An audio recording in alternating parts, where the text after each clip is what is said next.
Hi, and welcome to episode number 72 of the weekly Google Cloud Platform podcast. I am Francesc, and I'm here with my colleague, Mark Mandel. Hey, Mark, how are you doing? I'm good, thanks, Francesc. How are you doing today? Very good. Happy to have you back to San Francisco, and very excited to talk today about not SRE, but CRE. Yeah, customer reliability engineering. Yeah, and we have nonetheless then Luke Stone. Can we say the father of the CRE? Sure, I think that, yeah. So, it's like pretty much the best person we could get for Siri. He's here for this episode, so pretty excited about that. Yeah, super happy to have him hanging out with the booth with us. Then after that, we're going to talk about the SRE things in our question of the week. Talking about, why can't I have 100% uptime? I want 100% uptime. I want 101. No, like why not? Why no one offers 100% uptime? And if they do, they're lying. So yeah, we'll talk about that at the end. But before, as usual, we have our cool things of the week, and we have 3 of them today. The first one is a pretty cool opportunity for any startup out there doing machine learning. We have a competition. It's called a Google Cloud Machine Learning Competition because, it's like not a very original name.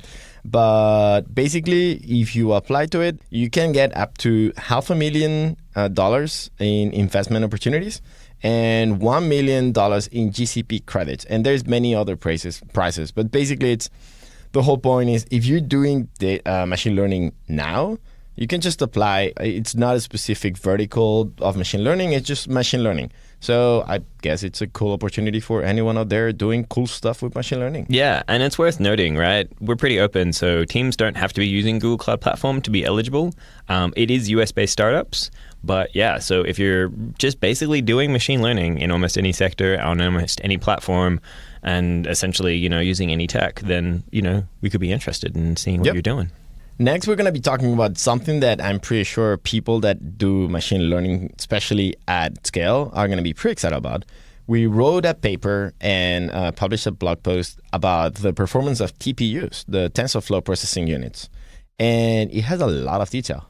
Yeah, it's super cool. So yeah, the TensorFlow processing units are custom chips for doing TensorFlow processing specifically for that task. And it's pretty cool. So we wrote a blog post about the performance improvements we can see from running workloads on tensor processing units versus GPUs and against CPUs.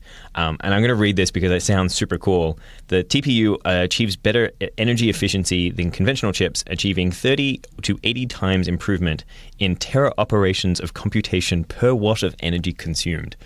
So basically, it does more for less. Yeah, it is pretty amazing. There's a graph that is not the easiest graph to interpret, but basically it says how much more performance you can get per watt in different systems. And basically, we have 2 TPUs. The faster TPU achieves almost 200 times more performance per watt than a CPU, which is a lot. Yeah. So definitely worth it, especially if you're running TensorFlow. There's no better place to process TensorFlow than in a TensorFlow processing unit. Yeah, actually, here's a good one. Have you ever used a TPU? No. Have you? Well, have you ever used Google Search? Yeah, actually, yes. Have you ever used Google Photos? That's a very good point. There you go. Then you've used a TPU. It powers all those things. Very, very good point. And the last cool thing of the week is a very cool thing of the week. That comes from one of our dear coworkers, Bill Print. He's a developer performance engineer for Google Cloud, and he wrote a Chrome plugin.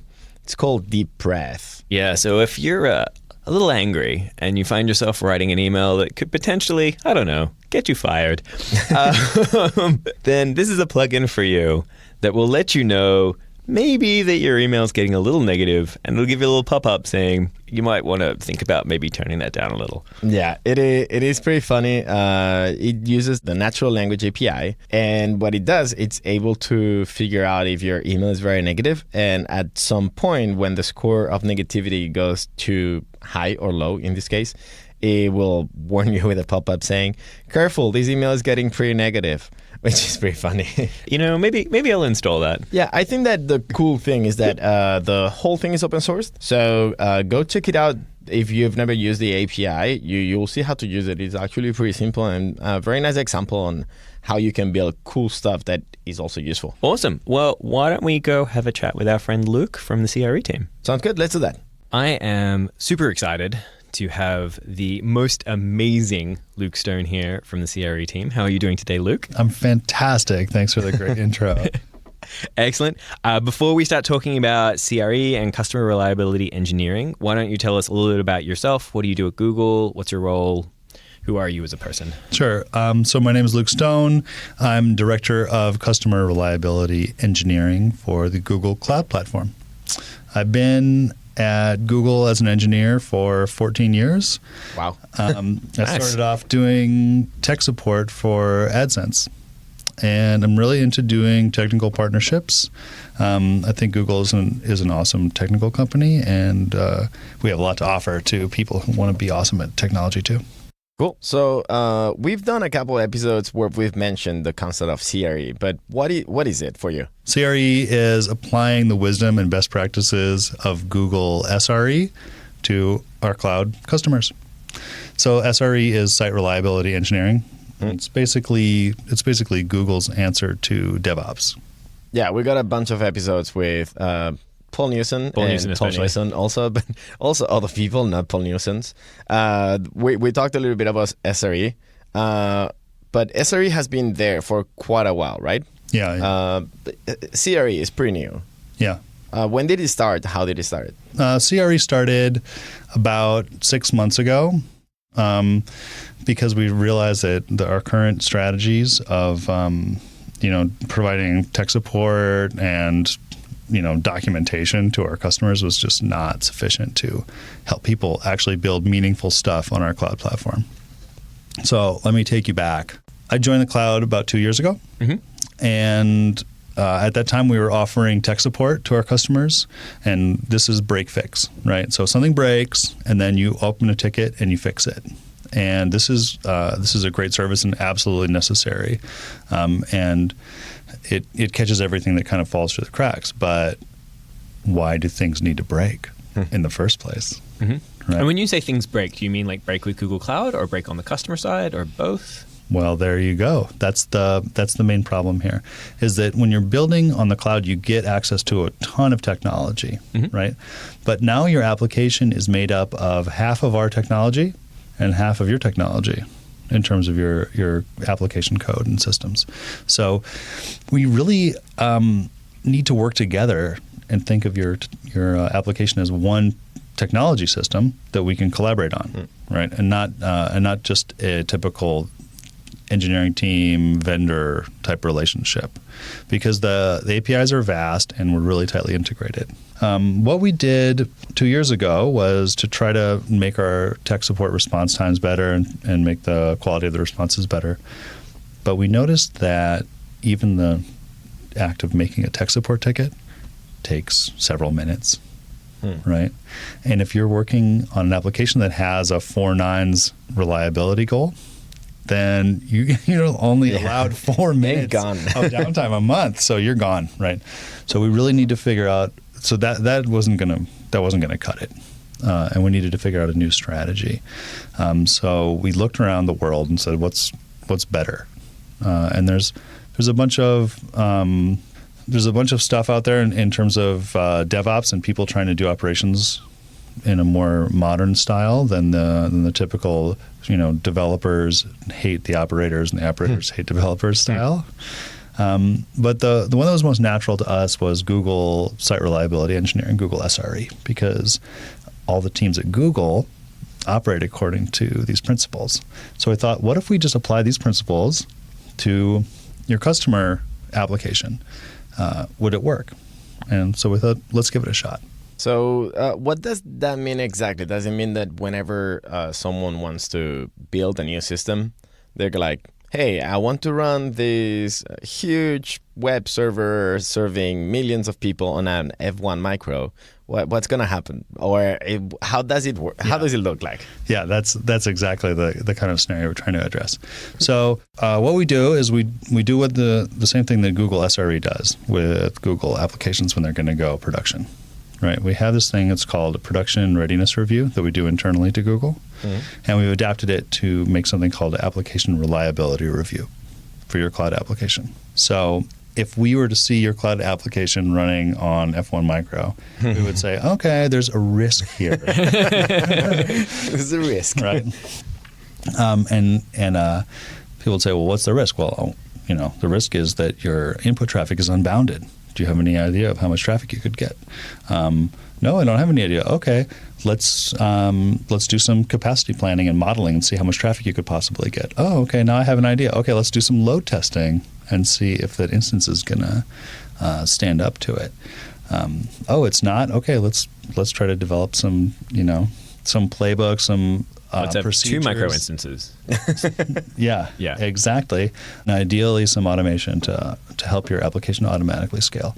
The thing we noticed is that Google applications are designed to scale from the ground up. And we have a lot of infrastructure and practices and history in Google at building web scale applications.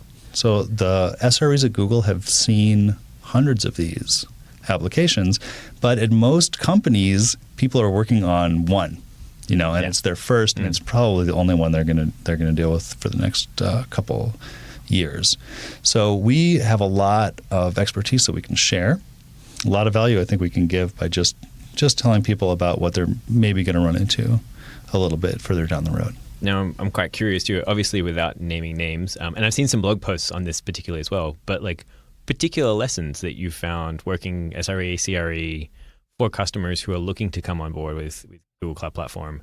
What are like some common pitfalls or stuff like that people kind of run into on a regular basis? The best answer I can really give to that is there's this book called the SRE book. Which is, we might have mentioned it a few times. Exactly. It's basically, collection of all the stuff that SRE has found over time that threatens the reliability of your application. SRE is really a set of principles that lead towards an iterative process of improving your reliability over time. So it kind of works for almost anything.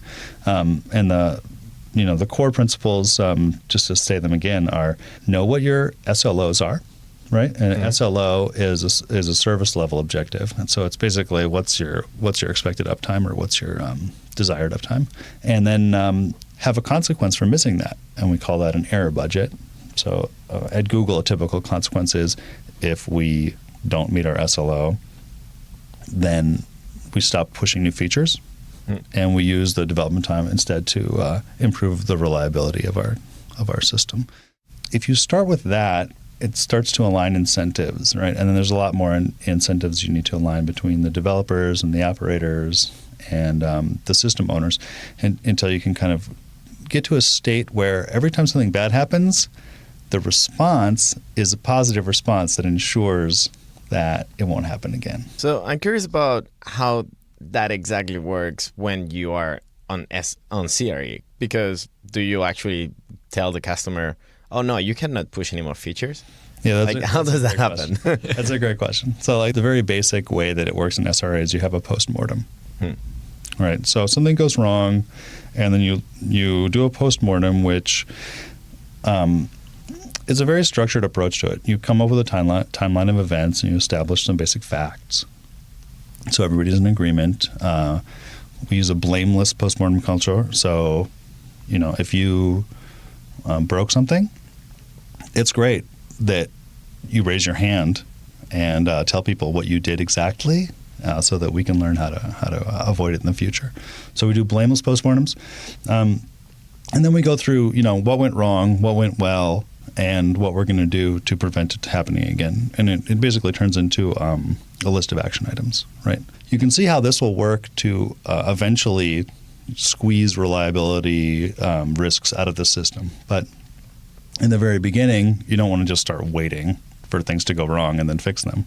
So we can leapfrog ahead and do an application reliability review, where we sit down and we look at your application and we use our expertise about what's broken in the past to try to guess what's going to break with your application in the future. And we go through, 5 or 6 components of your application and try to identify what are the biggest risks in each one of these things. We'll color them red, orange, green, in terms of risk level. We think about it in terms of the impact of the problem. Like, is it going to take your site completely down, or is it going to make it slow, or is it just going to be an inconvenience? And then the frequency. Is it likely to happen once a day or once a month or once every couple of years, right? So we can make a matrix and think about, what's the potential impact of each risk. And then we'll give you a report and say, this is what we think is the risk profile of your application. They might have 24 things in it, right? And so for each one of these things, we'll say, here's maybe what we would suggest you do. But then really, you're in charge of your engineering team as a customer, right? And you're building this application. So you can take this information, you can take it or leave it. And we fully understand that, right? So if you want to fix all of those things, that's super great. And we will help you do it. And we will advise you on the best way to do it. And we'll help you connect with the right people at Google for, feature requests or product gaps, right? And we'll also take action items on that list as well for ourselves to build things that will make it easier to support your application. Like, for example, if your application uses a database that is subject to some hotspotting, right? Because it's a sharded database like a data store or a Memcache service, we would consider building tools to identify hotspotting to make your application more reliable. So we both take action items off this list. And then the deal is, if we can get all the critical action items off the list, then we can kind of go into a next phase where we can operate it together with some shared context, right? So now we're pretty sure that it's not going to crash for no reason at all, right? We're pretty sure we've squeezed out most of the predictable reasons.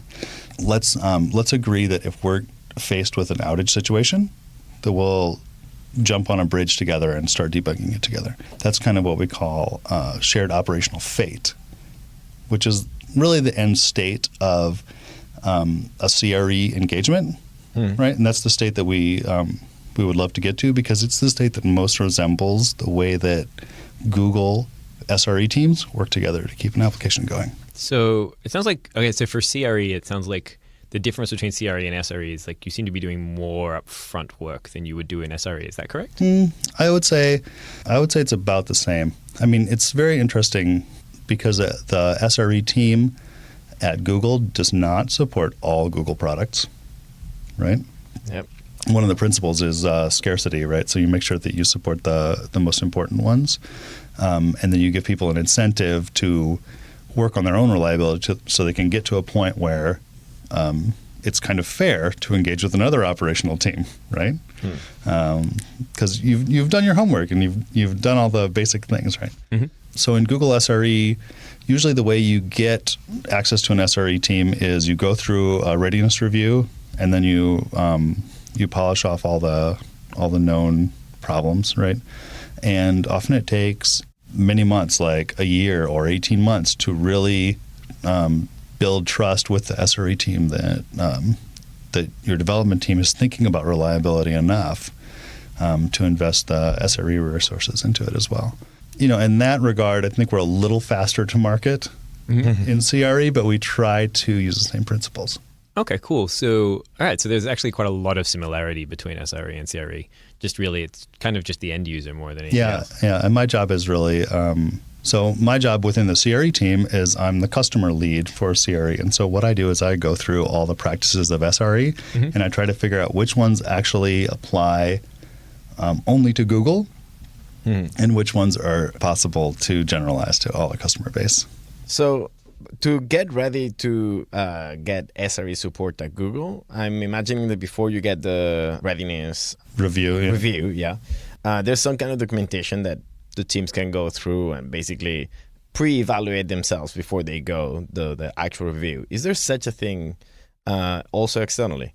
Like if some of our customers, they're like, oh, like, am I good enough? Like, what are the best practices that they should be following? The thing to start with is SLOs. Okay. That's really the tip of the spear. The SLO is really your contract with the rest of your organization about how reliable you expect your application to be, right? And it's easy to say, but it's kind of hard to think about. So imagine a case where your application goes down for 1 minute but your CEO happens to be using it right at that minute, right? They're going to page the ops team and scream real loud. But in reality, if you have an SLO that's below 5 nines, then that's probably okay. It's within the expected bounds. So you need to have an agreement across your organization that you're not going to, drop everything and focus on a problem if it's within bounds. And on the other hand, if the problem is without a bounds, then you need to be able to say, okay, we're going to have a consequence and we're going to change our behavior in a known way when we go out of bounds. So it's a lot easier to pre-negotiate this stuff because it takes a while to negotiate. Has a lot to do with headcount and product release, feature velocity, and when things ship and go to market. So it's going to be a little different in every company, I think. But at Google, we use this concept of error budget, which basically says if your reliability is below your target and it looks like you're going to miss for the month, you stop releasing, right? So that helps to reallocate your development effort towards reliability bugs and stuff. I mean, everybody has a reliability backlog. It's called P3. In your bug queue. Does that mean the CRE team will share like SLOs or possibly SLAs with the customer once they're engaged? Is that how that works? So it's kind of like a group mentality, I guess? That's right. And so what we're trying to do is distill down the interface between our two subsystems. Like we're running the infrastructure system, basically, or the cloud computing platform, and you're running our application. And so we want to figure out what's a really good contract between our two groups about when we alert each other. So we want to try to think about your application as being somewhat of a black box. Usually we own a bunch of networking and infrastructure at the front end, right? Load balancing, external networking and stuff, right? And then we have your application code, which is in the middle. And then we have a lot of services like storage or PubSub or something in the back end. So we try to think about, well, what would be the indicators that we could both observe at the same time at those boundaries that will tell us that the application is not performing well? And if we can agree on a few of those things, let's say we'll look at load balancer error rate and latency. We can make a graph of that metric, and we can put it in a place where both of our teams can see it, right? So now we have what we call a shared state about what's going on. And if someone has a concern about there's something going wrong, right, we can both look at that graph and see the same thing. We say, oh, yeah, wait a minute, errors are way out of bounds. Yeah. Let's act, right? Or we can say, hey, errors are actually in bounds. Let's hold off for a second. We're not gonna hit the red button page of the world, right? So it helps a lot to get into a rhythm of knowing what to expect from the other team's behavior over time, and it helps to build trust and it helps to build reliability. So we talked a little bit about what happens when you are about to miss your SLO. What about when you are way above your SLO? Do we do something with that extra error budget? Or does that never happen? Yeah, that's a great question. What we see a lot is people are being really conservative about their applications. At Google, one thing we've done that's very impressive is to focus on our feature velocity and how fast we can ship things, and to be thoughtful about trading off how fast we can ship versus how reliable we're going to be. So often I see people erring on the side of being too cautious, when they want to have only 5 minutes of downtime a year, when it turns out, well, the internet has an hour and a half of downtime, and if you have a mobile application, you might be unconnected from the application for many hours or even days a year. People over-optimize for reliability and miss the chance to ship features and get good velocity. So what we're trying to provide is really a way to manage your reliability according to your business goals. Cool. So I was reading on the announcement blog post that was talking about CRE and everything like that, and it said on there, additional cost of $0. What? Yeah. Well, that does two things that are very important. First of all, it sets the expectation that we're going to have to work together. So it doesn't actually make it easier to run your application reliably if you give me a suitcase of money. It doesn't actually help, right? The problems are often in the design of your service and, does it have any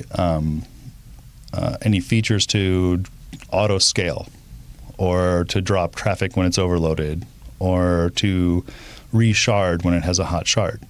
I can't really solve those with a suitcase full of money. So what I really need from you is I need time with your engineering team.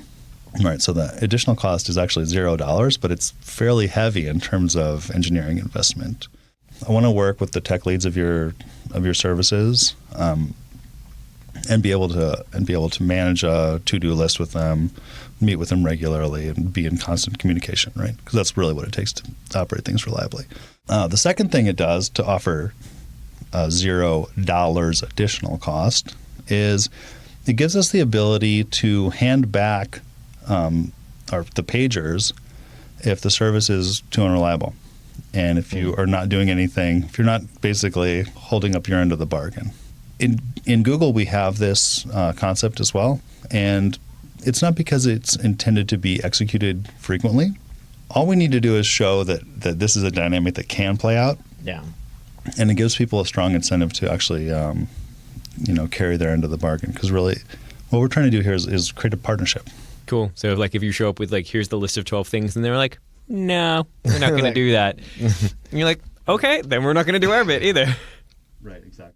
So we kept on saying the word customer, and we've interviewed some of them that are some of your CRE customers. We talked recently, episode 68, with the Home Depot. The Home Depot. Also, we interviewed at some point Edward Wu from Niantic, that built Pokemon Go.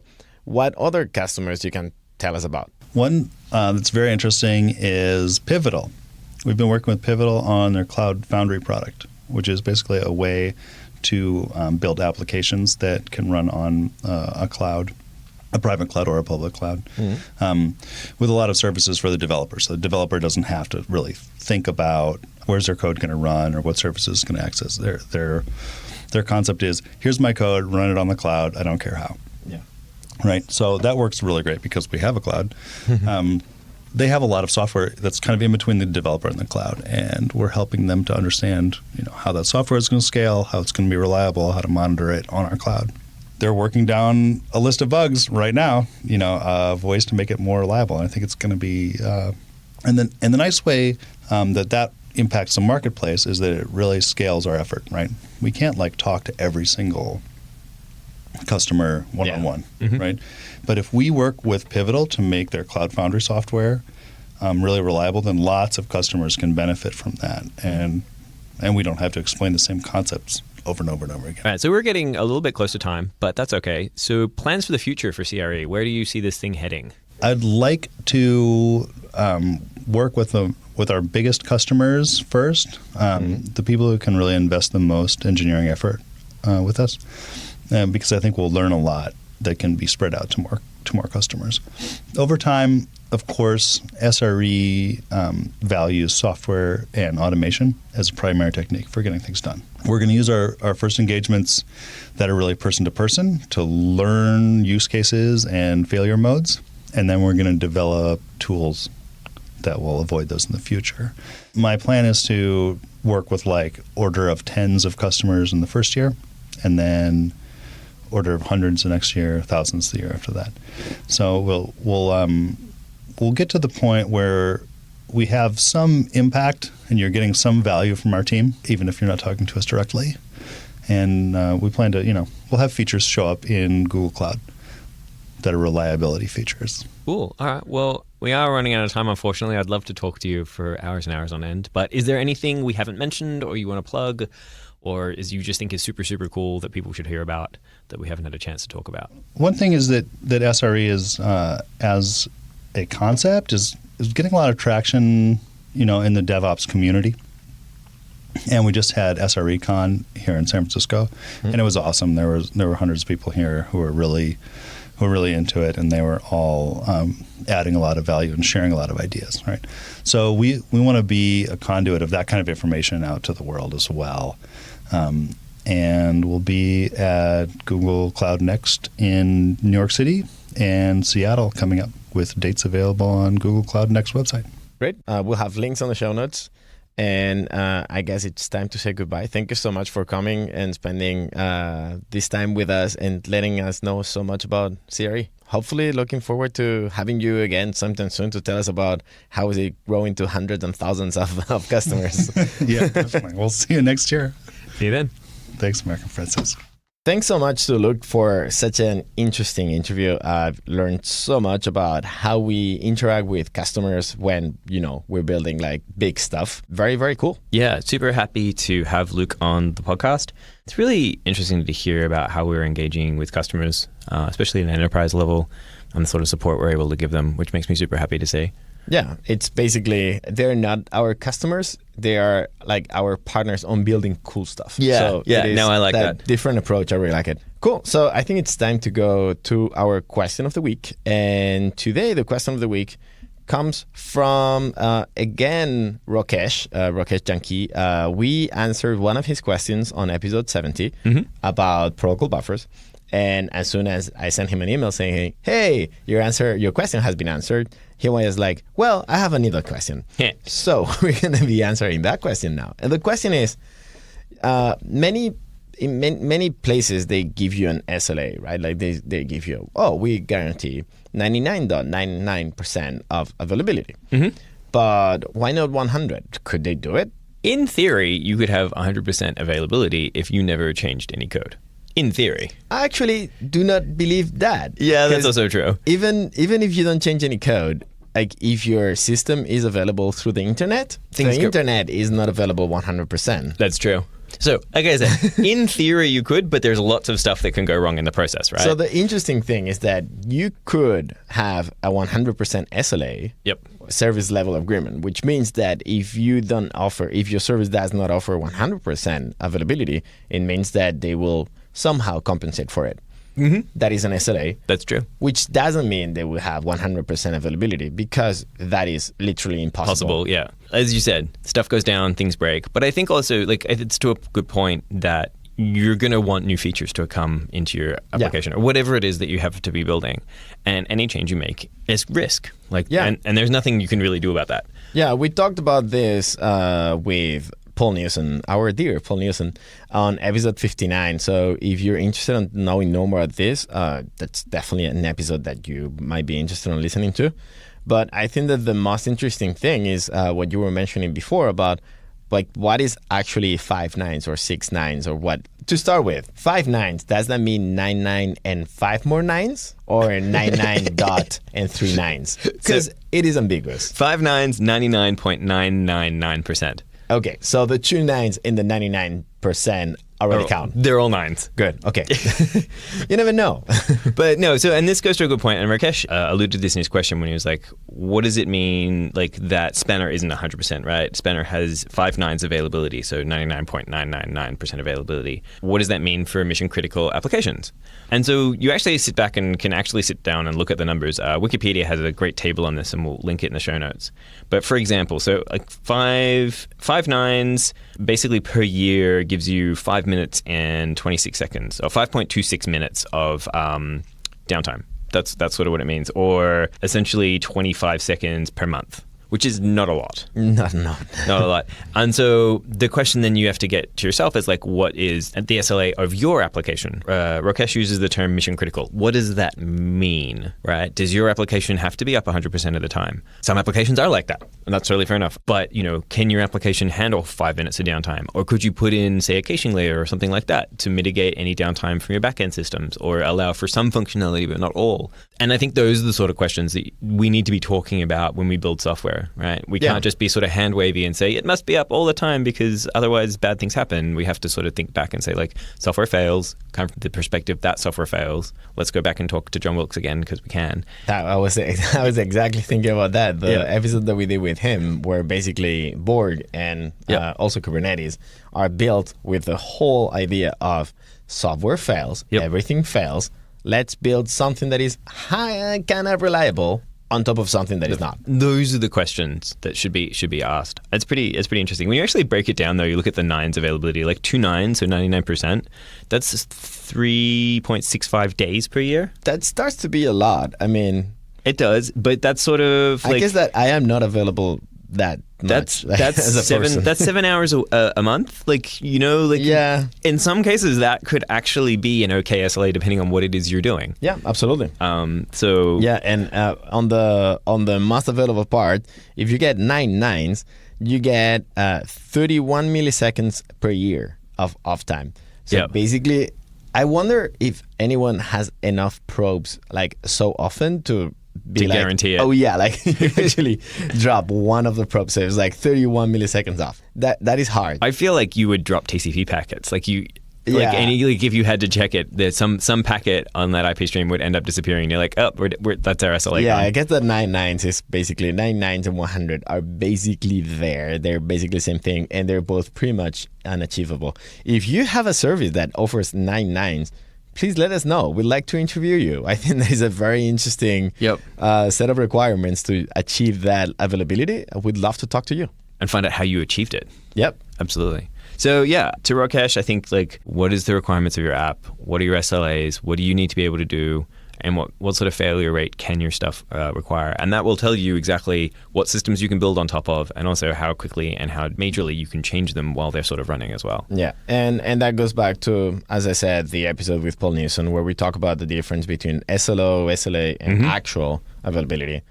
So I guess that answers the questions. I think so too. I guess it's time to say goodbye. Before that, what are you up to?